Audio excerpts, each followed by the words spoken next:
On in your race about what your core initiatives are and kind of reminding us of that and being open to questions from the crowd. So, kind of like 1 or 2 minutes. Cynthia, would you start? Sure. Hi, everyone. I'm Cynthia Melanti. I think you know that I've been here many times. I just wanted to start today by saying leadership really matters. And we see that across the country. We see it at the highest levels. When we don't put the right people in position, we get where we're at now. And so what I wanted to tell you about me that you maybe haven't heard before is I bring a lifetime and a career of leadership and training to the table. I love the job I do. You guys know I'm currently the assistant county clerk. And I bring everything I've learned from my leadership career to the table. We have a lot of great initiatives going on in the county clerk's office right now, and I'll just share a couple of those with you. We spent a long time in the budget process trying to get something approved. We finally did, and we are in the process of implementing a new records management system. That fielding has kicked off already. We have a couple portals coming online that allow you as the public to do easier searches for either court records or other vital records. We are right smack dab now in the middle of the budget process, and I've been doing the budget for the last 4 years. We have continuing efforts going on, and I'm continuing to budget for those initiatives going forward. You can read my resume online. You guys did a great job of posting that for us, and I'll be here, standing right here, to answer any questions. Good afternoon, everybody. My name is Nicholas Nico Costilla, and I am the other runoff candidate for Hays County Clerk. Just a little bit on what I'm running for. I am looking to take a look at that records management system and potentially modernize it. That's going to allow the public to better access those records as well. And another thing that I really want to focus on as well too is great customer service. Y'all are going to deal with the county clerk's office for your birth certificates, marriage licenses, and death certificates. And I want to make sure that the clerks working that window are properly able to assist you as best they can, even when some of the lines are backed up, to help you, to pull you into the line and say, I can help you out over here and get you in and out of that clerk's office and knowing what they're doing all together. Had a meet and greet last week, went really well. Thank you everybody who in this room attended. It was really well attended. And I look forward to meeting and getting to talk to you more as we go into this runoff election. Thank you. Do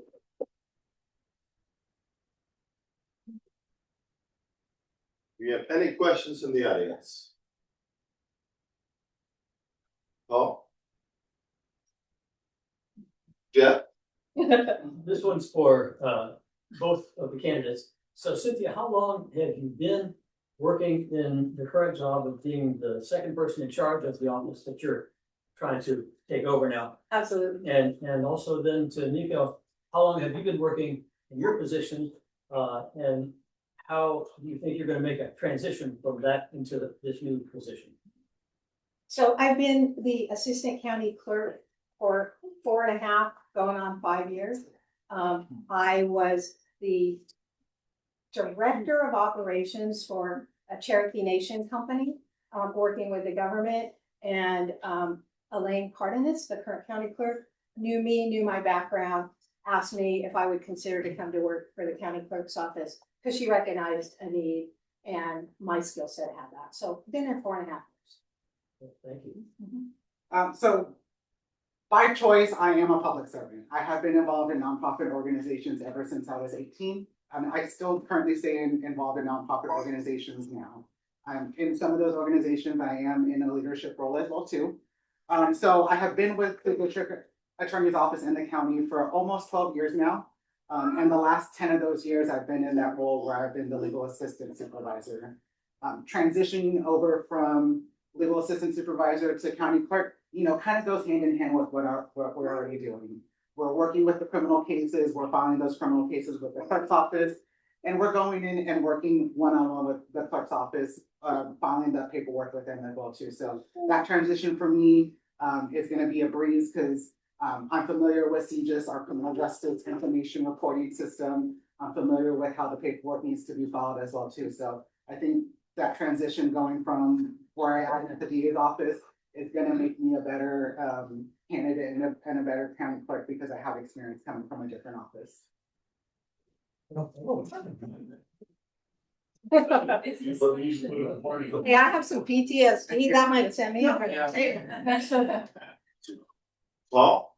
Yeah, and in keeping with the positive, what do you think is the most positive characteristic of your candidacy that separates you from the other candidate? That you would want people to know? Again, trying to be positive. I can't see, are you addressing one of us or both of us? Both of them. Oh, okay. Yeah. Oh, there you are. Let's start with Nico this time, because answer the first one. Yeah, so I think all in all, I'm a positive and approachable person, especially in the district attorney's office. You know, I think I'm one of the key cornerstone people in an office, helping train not only my staff, but being able to help Landon as the misdemeanor chief prosecutor, help train the assistant criminal district attorneys that come into our office as well too. So I have a lot of background with our criminal justice information system, working with Odyssey, and working with the new records management system that we have currently.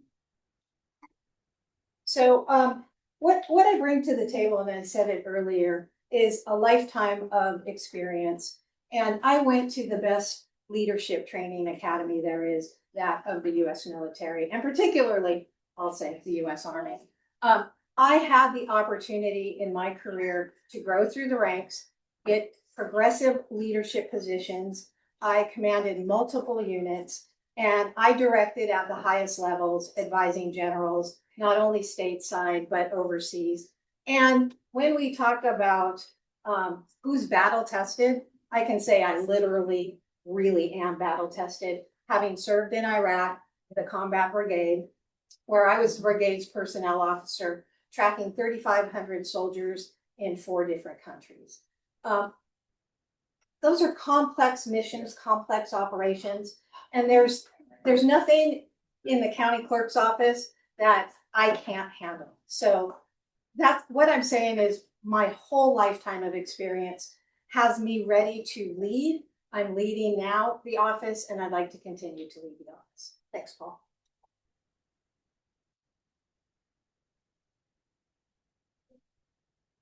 Good. You had said that you were gonna modernize the records, and how are you intending to do that? So I was the project manager for our new records management system that we're using in the district attorney's office, which is TechShare. Sorry, no, you're good, Paul.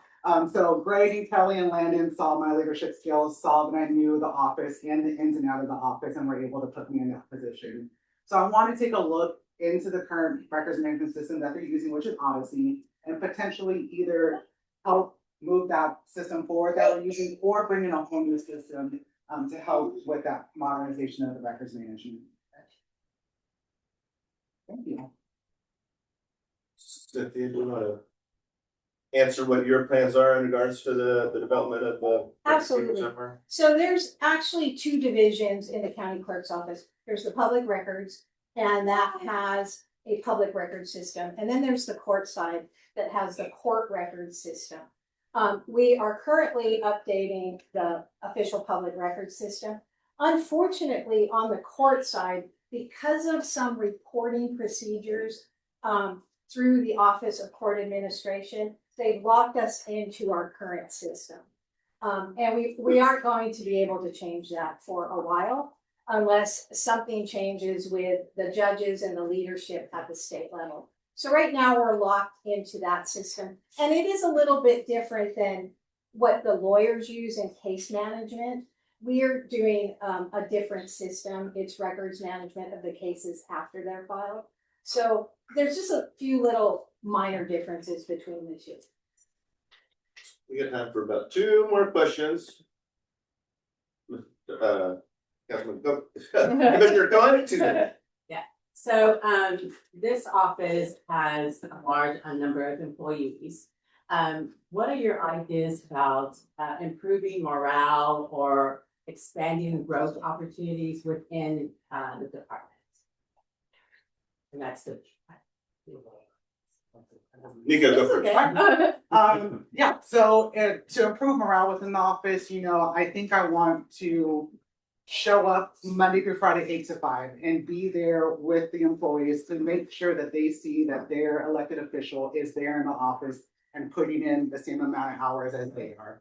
I think that's really what's going to drive morale up for the staff as well too. Seeing your office manager, your elected official come in and be in their office just as hard and working just as hard as they are. As far as growth of the staff, back before the staff in the civil division and the criminal division were cross-trained. Again, and that's something that I want to do is have at least the clerks that sit there on the window side, at least cross-train, so that they're able to help individuals come in. I know with the probate court, sometimes the line gets a little bit busy. So being able to at least pull those next people in line and help them out. Same question? Yes. Yeah, so we've been working really hard. I have a background in HR, so when I came to the office, the first thing I looked at was the manning. And we've made adjustments, and Dr. Cohen, you know how hard it is. We have to go ask to get positions. So what we've tried to do over the last 4 years is identify the critical positions needed to be added, balance technology, because we know we can't get everything, and have a good balance between both. Our office was instrumental in helping do the analysis to get the pay raises across the board for not just our office, but all the positions in the county, and to get that STEP program in place. Going forward, we have, in conjunction with our own plan, the county's plan for growth. And so what we know is, as we're getting bigger, our roles get more specialized, which is why we have 2 divisions now. And what I'll say is, in the future, we probably won't even be co-located. And so that work becomes more separate, more specialized, and that's what we're working on. Thank you. One more question for Mr. French. Question for both of y'all. If you're only able to do one thing in your term as county clerk, what would that one thing be and why? Start with Cynthia, please. Absolutely. What I recognize with the county is a lot of growth and training to grow our next leaders for the county. My one thing and my main focus is growing the next leaders of our county, being a mentor, training them, getting the best training they can, not just a little local class or a conference, but actual leadership training. And we've done that already by using the National Association of Counties, where they have a program for senior leaders. And so that's been my whole goal and focus. I want to replace me and have the next person ready to go. I think for me, it's just about inspiring the staff, really, because really, if you have a leader that's in there, that's putting in the work, that's working with them, you're going to have that staff come in and put in 110% effort with you as well too. So I think for me, it's just about being there for the office and also showing up for the community as well too. Both go hand in hand very well. And so, like I said, that's really my main focus, is just to be there in the office and inspiring that staff to show up and put in 110%. Very good. Thank you, guys.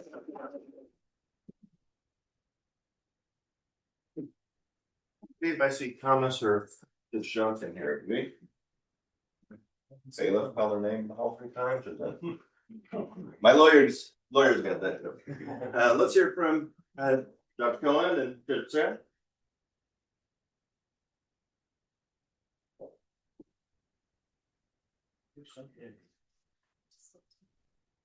I think it's someone's first. There's a movie playing someone's first. We're fixing that. Mine. Oh, is it on? Guys, if you would, we'll give you a few minutes on 2 or 3 minutes on her to speak, and then open it up to questions. Dr. Cohen. Thank you.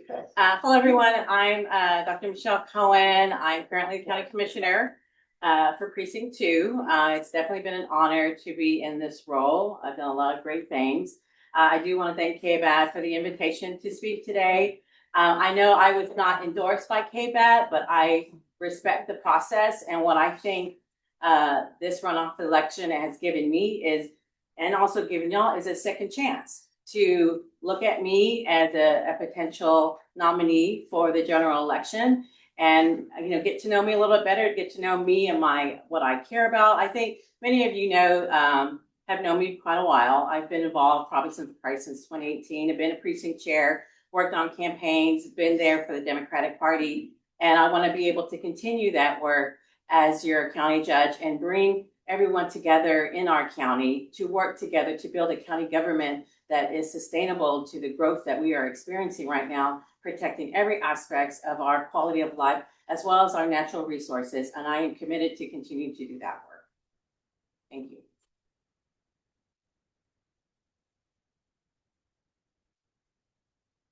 So I love what Willie started with. This is my third primary that I go through. So yes, when it all comes down to it, we all got to say, you know what? Back together, back together. And the more publicly we attack one another, like coming out of the gate calling me Trump, those are the things that divide us. Those are the things that are not useful for us as a party. Because I've lived this for all these different candidates. I can roll the clock in any way you want. I can roll the clock in the lens of literally running with Beto, running with Wendy, running with Lupe. I mean, I can literally look at my years running and leading this county through the people I've worked along with, and I'm so grateful for that. At the end of the day, whatever happens, I'm good, I'm grateful, because I don't hold grudges. I live the middle way. The very high, I appreciate it, but I don't take it into my heart. And the very low, I see you, and sometimes I'll simply say, forgive them, for they know not what they do, and then I'll let it go. Because I have the proven track record. Just 3 days ago, as a Democrat, top Democrat in our county space, I have literally been on the paper more times than any county court member can count or cares to even reference or compare, standing up for the vulnerable, for the disenfranchised, for the ignored, for the attacked, for the vulnerable. These aren't talking points. These aren't pretty cards. These are facts. And I don't care what you point to on the platform. I've got sitting county elected officials here, countywide Democrats, that can tell you without fail, we can consistently count on Judge Becerra supporting us every time on everything, no matter what. But wait, there's more. As the guy that's been ear to the ground, I really love what John Hatch said about me one time. He says, you're a great candidate and a great county judge because, and I'm not calling this as an endorsement, it's just a reminder of what he said. He said, you're a great candidate and a great county judge because you never stop campaigning. What I see that as, you never stop working. Because the young Democrats in our footprint also endorse me. Every single endorsable organization endorsed me. Here's additionally why. Because my ear is to the ground. I am here for you. My sales will move on your interests. And I have proof of that as well.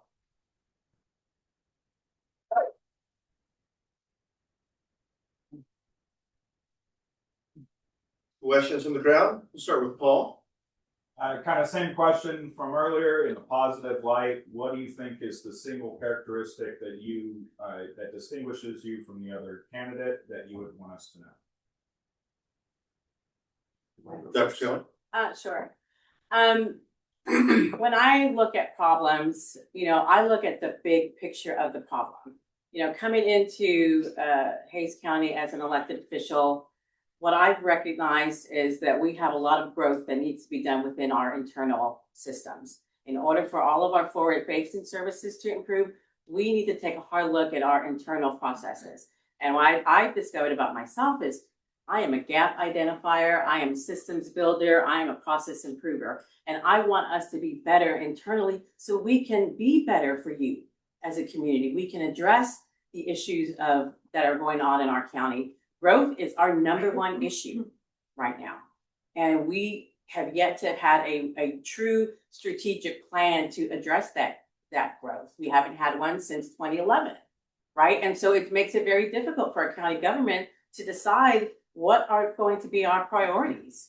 You know, how are we going to determine what our funding goes to? We need to take hard looks at those things, right? And so I am committed to continuing to do that work as a county judge, building coalitions, collaborating with people, building partnerships, so we can all have a better quality of life in Hays County. My response will be a little more pointed since I've held the seat for 8 years almost here now. In my aim, I always aim to, as I finish my last comment, give the government back to the people. Always transparency. When I tried to push for a public communication piece of our transportation bond, my opponent literally said, no one knows my precinct better than me. I don't want to hear from them. It's recorded. I'm not making it up.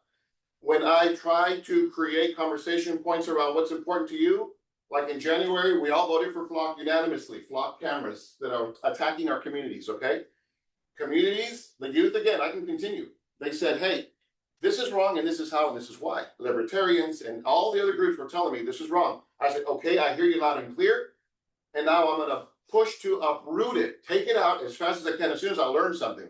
My opponent sat there and gave cover to the sheriff and kept foot dragging time and time again, creating more opportunities for it to be forgotten about, to be missed. And I simply said, this will not go away. Our population feels attacked. They are being used with these tools, and no longer will I serve these. And someone else told me on the court, Judge, this is going to cost you political stock. You shouldn't do this. You're looking like you're going against the sheriff. And you know what I said? I don't care. I will build more. I am unafraid. I do the people's work, come what may. I am here for you as long as you want me here. And the moment you say, yeah, we're ready for someone else, I will happily say, I yield. But show me someone, because we have gone way too far from the day Elaine Galanez and I turned this blue in 18.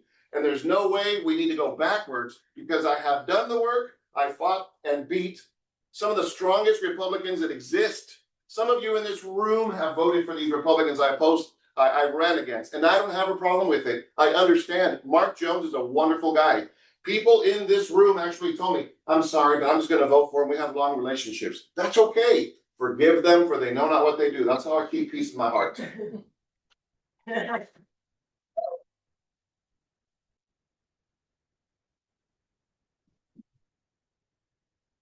Councilmember Zapata? So I just had a question. There's been an issue that's arisen in San Marcos with Mr. Gerardo Reyes. His family was wrongfully stopped. San Marcos Police Department decided to charge them with like law enforcement interference, which is a total falsity. And now the dad is in ICE custody because of a wrongful decision that San Marcos Police Department is like placing on them. What have you done in your positions or with your positions to help advocate for freeing this man from ICE custody, and calling for some sort of reform to our criminal justice system, whether that's San Marcos Police Department specifically or just Hays County in specific? You want me to lead it? Yes, sorry, I take Claret D, so I got cotton mouth. Excuse that part. So off the top of my head, just 2 days ago, I was on the front page fighting for this very family she's referencing. I am literally always out front. April 1st, we had a horrible experience a year ago where 47 people in our community were disappeared in Hays County. I called it kidnapping, and guess what? The media picked up on it because we are a regional hub, and so much media was calling it a kidnapping as well. That's important. Framing is important. That's how the Republicans will take and eat our lunch if we don't unite in a meaningful way. And so I say, when you take a bunch of people, you don't know who they are, you don't know who they took, you don't know why they took them, and you don't know where they're going, and they can't call a lawyer, I call that a kidnapping. That was on KU, KXAN, Telemundo, and all the other channels that you can imagine. I created a document and I brought it to court to tell the community, because we're in front of a lot of people. I told the community, this is important to me. This is, don't wear a mask. This is, wear credentials, marked vehicles. If you take someone, tell us where they are. And those are goals that we have asked our community law enforcement to support. I'm grateful she supported it. But your question is, what have you done? So that was my endeavor. That was my push. And I can keep going. I pushed on every single front, every single time, and led fearlessly on that as an immigrant myself. Yes, Trump could, if he wanted to, push hard and get me deported. And still, I lead unafraid, because that's what you deserve.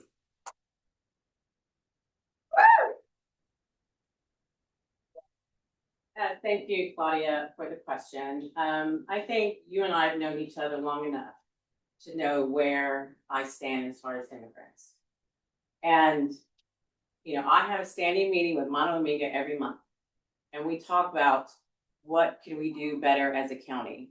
And I know as an elected official, as a commissioner, you know, there is very not a whole lot that we can do, but it also goes back to what systems are we building in place to help address some of these issues? We have a deputy county administrator whose job will be to create a criminal justice reform system. And part of that hierarchy is going to include immigration support. Now, this is going to come to the court eventually, but it is my idea that I know that we don't have a strong criminal justice support. We don't have strong community services to help people. And so we need to build our systems internally to address these issues. Everyone is working in silos, public defenders, pretrial, specialty courts. They're all working in silos. And what I envision is bringing everyone together, and we can start building these programs around criminal justice and immigration and community support. We have to, it can't be led out of one person's office.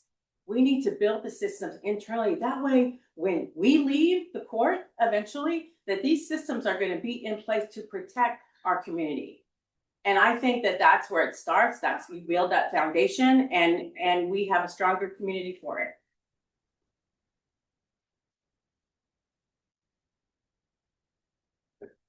Sorry, I'm so used to doing those things. This question is mainly for you, Judge. Yes, ma'am. I was out of town. I went to see the Eagles at the Sphere. I had a vacation. It was Oh, wonderful. I love the Eagles. And the bad part was I got about 4 or 5 phone calls that you had shut out Erin Schweiner from your meeting about water, and you called her an agitator. Yes. And I had several people call me about that and said, hey, I'm not the county, Democratic Party chair anymore. I'll check it out when I get home. So can you give me some information about that? Because it was like inclusivity is sometimes not your strongest suit. So I'm grateful that you asked that question, because inclusivity is where I always lead from, actually. The public defender's office that she is talking about, the modernization of all of our judicial system happened exclusively, and I can point to it with all the receipts, because I got elected in 2018, thanks to all of your support. I was a 4-1 vote twice to create the department, the public defender's office, and then all of the rest happened when we continue to elect good Democrats in those spaces.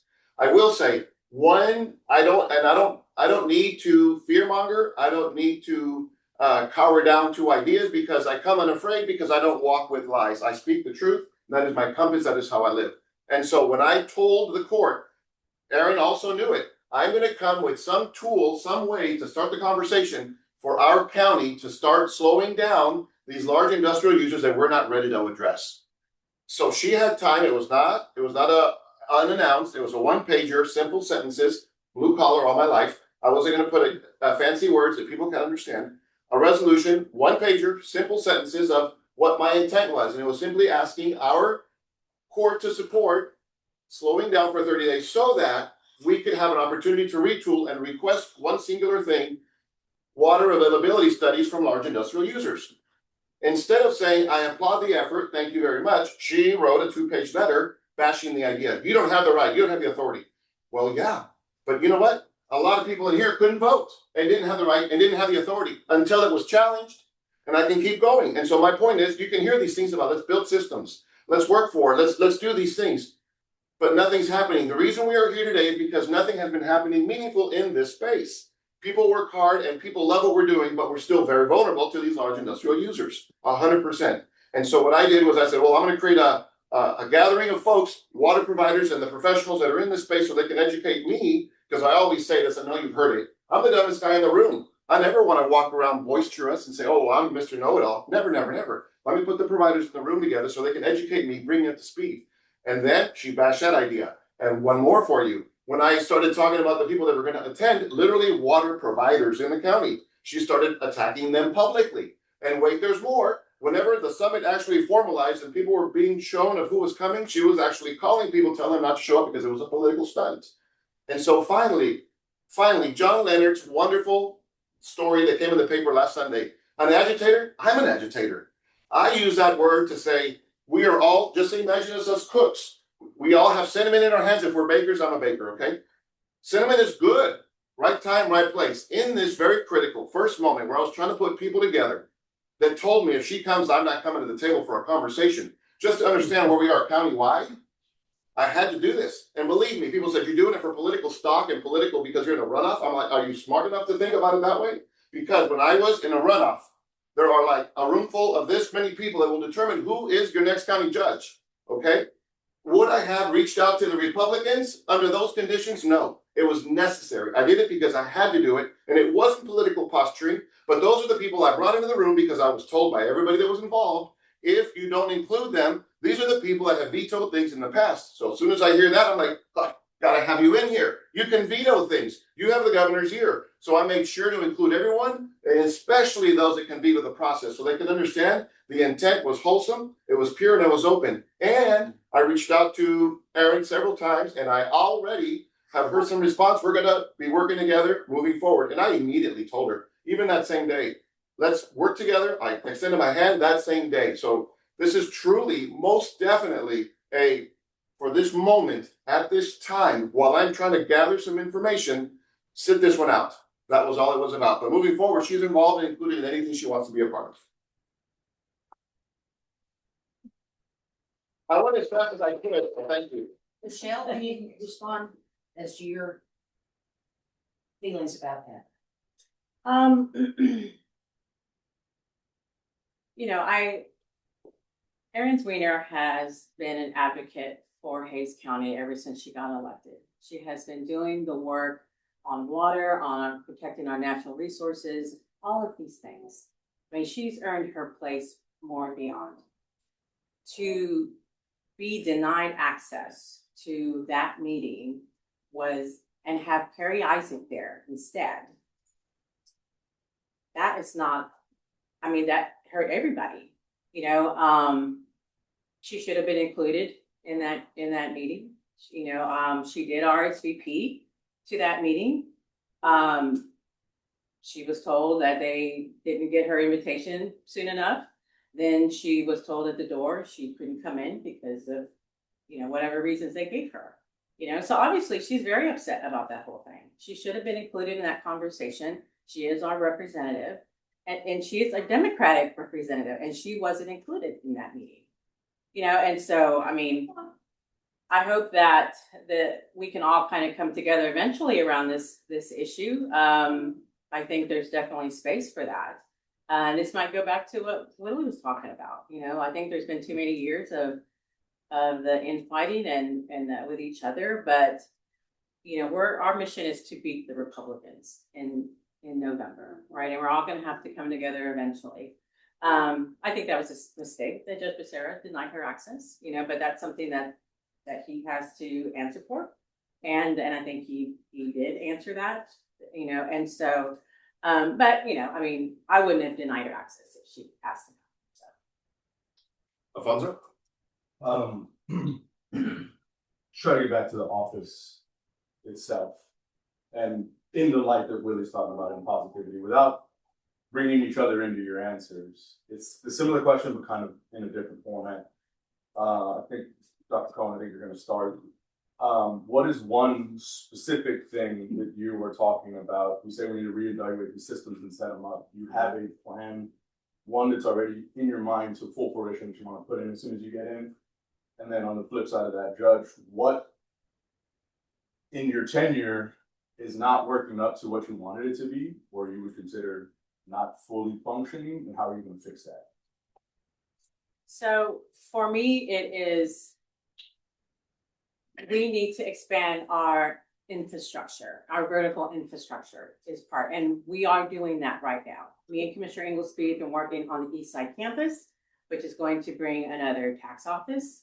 We are going to have healthcare. We're going to have a JP office. We're going to have administrative buildings, all on the East Side, which we historically have not had in the past. You know, East Side of the county has been underrepresented in all resources, right? And we're also bringing an animal shelter with the city of Kyle to address 80% of the intake that comes from the East Side.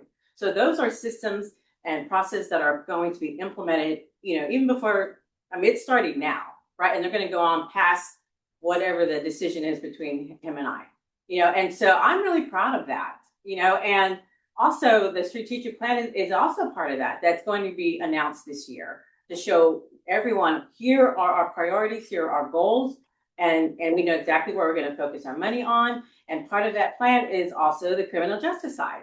You know, I want to see what we can do. I am not an expert in criminal justice, but I can see a gap when I see one. And I think with the help of the DA, with all our other partners, our community leaders that fight for justice as well, bringing everyone together so we can build a hierarchy that's going to help everyone and make sense. And if Sheriff Hippolito's mission is to bring all of our Haskell County inmates back to the county, the only way we're going to be able to achieve that if we're having a real reform in our county. So we're not having to send inmates back to Haskell County, right? And so there is a bigger vision here that's going to touch everyone. And I believe that I have that vision and to move it forward. Good, so that is awesome, great list, because we've all been working on that, and I applaud it because I support it and I've been working on it so well with her. But just know, the thing that I have said and I will always say, especially right now when we are using the universal national platform, the Trump agenda, and we are pushing back at our local level, we must stand strong. And as Malanzi said, battle tested, I live that life. So I always lean into youngest of five, lowest common denominator, which is our Constitution. So I've been pushing and punching back on the Constitution's front. Hey, follow the Constitution. You want to take child predators? You want to take rapists? You want to take murderers? Okay, do it through these processes. Constitution, Constitution, Constitution. Always trying to restore the government back to the lens and the focus of the people. So your answer is most easily framed as, I continue to want to give the government to the people. Open it up, open it up. I have redefined this office. No one before me has ever done what I'm doing, has been out front like I am, or even touched the spaces that I touch. If there's a fire north of 10 acres, I am standing there at the ready. What are you working on? How can I help? And then I get out of the way. I am always out front and center. That's a real gift. In returning the government to the people, I want to make it where commissioners can stop feeling the capacity, the gift, the authority, because it's being misused, to put their thumb on the scale on the bidding process. People that have left the court shouldn't come back in so quickly. We should do that. Return the government to the people. It's efficient. And people that are on the court shouldn't be picking their campaign contributions. So what I've started and can't get traction on because everyone's on the take is to return the government back to the people, because it's very inefficient right now. Commissioners and their financial statements are tied to the people they're giving contracts to. Even family members. I want that to go away. I want to purge that. It is your government, and the more corruption we put and leave in it, the more it's going to cost you. All right, we give a round of applause right there.